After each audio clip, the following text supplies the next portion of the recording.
Well, pre-calculus classes, as always, good morning, good afternoon, or good evening. We will get started into section 2.6 now, and we'll look at rational functions and their graphs. Again, this may have been something you briefly looked at the end of Algebra 2 this past year, but I also know at the same time with the craziness from second semester, you may not have seen much with this. So this may be quite a bit of new material. But what we're going to talk about is the domain of a rational function is the set of all real numbers except those that make the denominator 0. That's something we've already looked at. So find the domain of f of x equals 1 over x. Well, you can always start out by saying, okay, well, what are the restrictions? Well, x can't be 0. So if x can't be 0, the domain is everything but 0. So negative infinity to 0, union 0 to infinity. Now this next one, f of x equals x plus 1 over x plus 2 times x minus 6. Well, this one has two restrictions. X cannot be negative 2 or 6. So for this domain, negative infinity to negative 2, usually the most common mistake that's made here is you leave off the middle interval. We do have to say negative 2 to 6 and 6 to infinity. So again, most commonly made mistake when we see questions like this is you want to leave off that middle interval. But in order to basically use an interval saying everything but negative 2 and 6, you will need 3 intervals. If there's 1 restriction, 2 intervals. If there's 2, you'll need 3. So when we actually now use these domains and set up graphs, these graphs are going to have an asymptote. When you looked at either exponential or logarithmic graphs, which I know you guys all looked at, they had either a horizontal or vertical asymptote, depending on which one. But an asymptote is an imaginary line that a graph approaches but never touches or crosses. As far as vertical asymptotes, it will be x equals some number. You have to find the zeros of the denominator to actually determine those. And if P and Q have common factors, you divide out the common factors before you find asymptotes. You don't see that happen real often. If this situation does occur, you'll actually have a hole in the graph where that common factor is, because it is a domain restriction, but it won't be an asymptote. So for horizontal asymptotes, those will be y equals some number. You find the largest degree and divide. So certainly for these, for example, 1, f of x equals 4x squared over 3x squared plus 5, well, biggest degree for both top and bottom is 2. So the horizontal asymptote will just be y equals 4 over 3. And actually, I'm even going to add something here. Find the largest degree and divide leading coefficients. So don't divide the power. Sometimes that's a mistake we'll see there. So largest degree, divide the leading coefficients. All right, B, f of x equals 2x to the third over x squared minus 1. Now here's where the degree is x to the third. Even though the denominator doesn't have an x to the third, we still use that as our degree. So for this one, it's going to be y equals 2 over, well, since there's not an x cubed term here, if you want, think of it as it's like 0x cubed plus x squared minus 1. So it's 2 over 0. Well, if you have y equals 2 over 0, what this means, you can't divide by 0, so there is no horizontal asymptote. Pretty much from here on out, we'll do a lot of abbreviating. HA for horizontal asymptote, vertical asymptotes, you will use VA. All right, one last one of these. F of x equals 3x over x squared plus 7. Well, again, our degree now is 2. So for the denominator, it's 1 again, if you want, think of it as in your numerator, 0x squared plus 3x, so it's 0 over 1. Well, if it's 0 over 1, the horizontal asymptote is y equals 0. So those are some examples of horizontal asymptotes. Now, for these next ones in example 2, we'll talk about finding all asymptotes. I always find the vertical asymptotes first. You'll even see down here, we find the verticals before the horizontals. That's just kind of the guidelines that even the book outlines. So, f of x equals 2x over x squared minus 1. Factor out the denominator first. So our vertical asymptotes come from the factors of the denominator. X equals -1, x equals +1. You can have more than one vertical asymptote. You can only have one horizontal. Now, for the horizontal, our degree is 2. So it is, again, you don't have to write that in, but it's 0 over 1, so y equals 0. Or I'm sorry, y equals 0. I said it, but wrote the wrong number. Vertical asymptotes, x equals plus or minus 1. The one thing we do want you to get in the habit of, asymptotes are linear equations. X equals, y equals. All right, for B, the vertical asymptote, well, it's already been factored. The fact that there's a multiplicity doesn't matter. The vertical asymptote is just x equals 3. Now, where you do have to be a little careful here, for the horizontal, our degree is 2. Do not, you kind of have to think about, if we were to FOIL this out, it would be x squared minus 6x plus 9. So there is a leading coefficient in the denominator of 1. So it's y equals 3. All right, last one. Here, for our verticals, if we want to factor out the 2, you can. Now, if you were to try to solve this, x squared plus 5 equals 0, subtract the 5. Well, if we square root it, it is imaginary. You can't graph an imaginary value for an asymptote. So as far as our vertical asymptotes go, for example, C, there are none. Horizontal, degree is 3, so y equals 4 over, again, 0x to the third, 4 over 0. Well, this one actually has no asymptotes at all. All right, talking about graphing. One of the things you can do, determine if it has any symmetry, meaning is it even or odd. Find and plot the y-intercepts. To get the y-intercept, remember, we plug 0 in for x. X-intercepts, this is something we haven't talked about explicitly in this section yet. We did that earlier.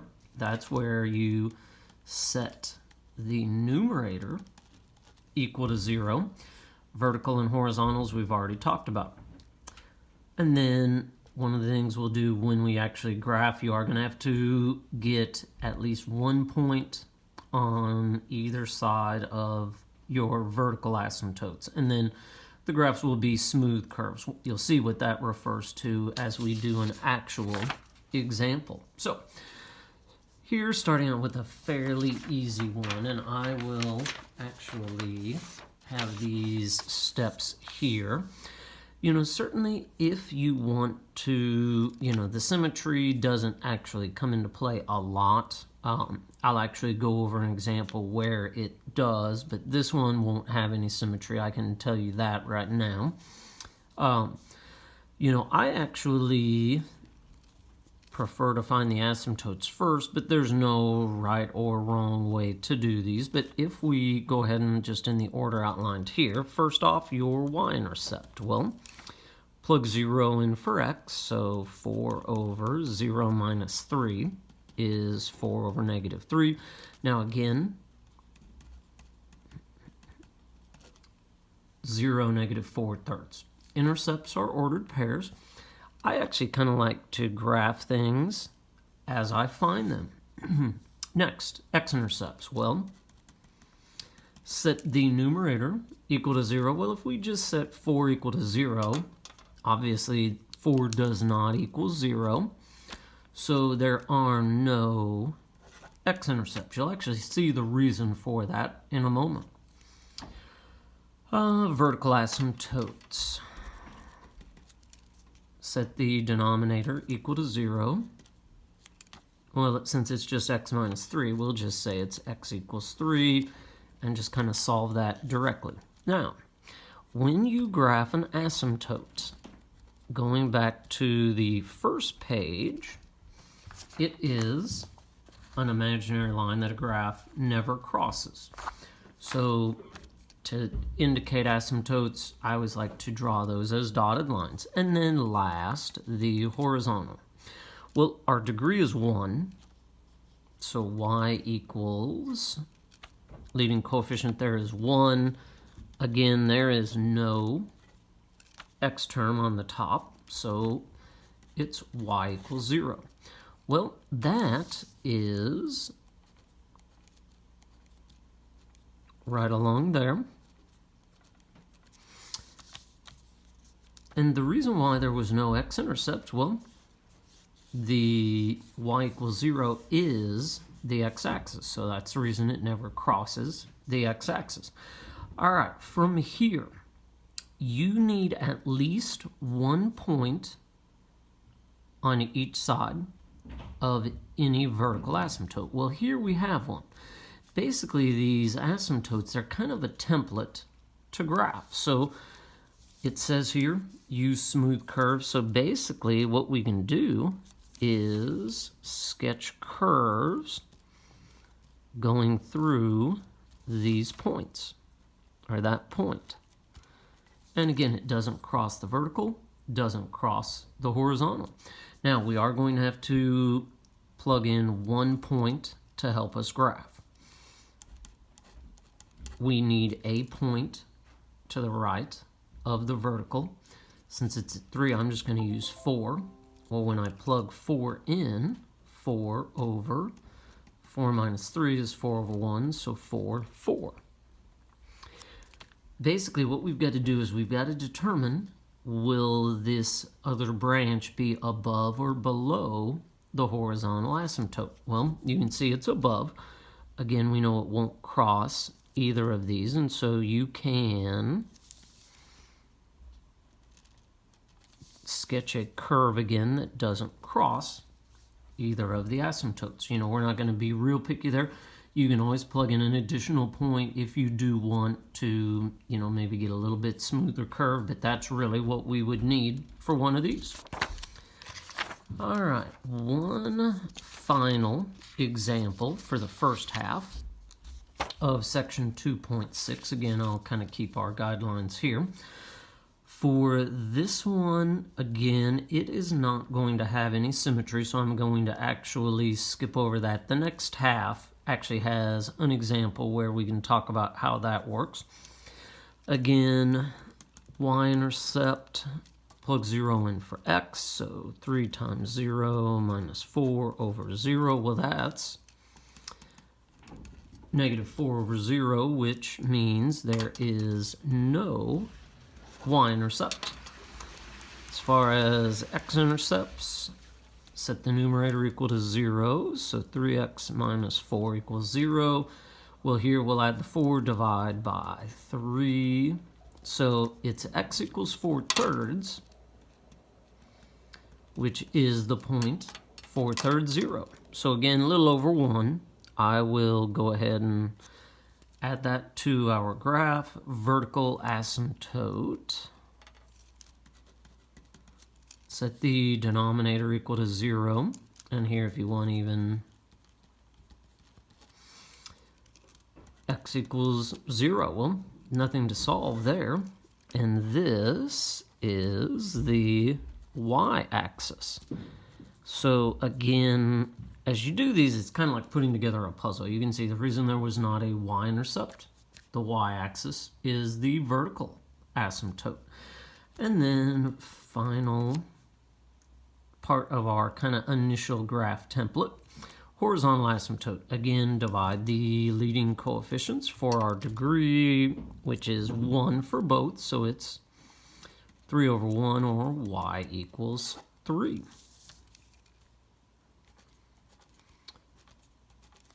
All right, so with what we have now, well, we have a point right here. Well, we can go ahead and sketch one of the two branches. And that first branch will be right here. Again, just make sure you don't cross either asymptote. And then the only other thing, too, that I always like to say is, you know, when you graph these, try and at least have the branches get close to, but again, don't cross. So, you know, we would not want it to just come up here and then just barely go above the x-axis. You know, we do want it to at least approach each of those two, again, as I always like to call them, template lines. All right, we are going to need one final point. The point here, since our vertical asymptote is at 0, just pick any point to the left of it now. We again have to determine, is the other branch going to be above or below the horizontal axis. So I'm going to use -1. If we plug -1 in, that gives us -7 over -1, which is 7. So -1, 7 is there. And this branch, like I said, you can now see is above. So what we'll do is sketch a curve that doesn't cross there. So again, there's an example of one that crosses, or where you have the top branch is on the left side. Here the top branch was on the right side. But you can see neither one of these has either origin symmetry because it was shifted, or y-axis symmetry. Again, this one was shifted up, so again it doesn't have origin, and it most definitely doesn't have y-axis symmetry. But that finishes up everything for the first half of section 2.6.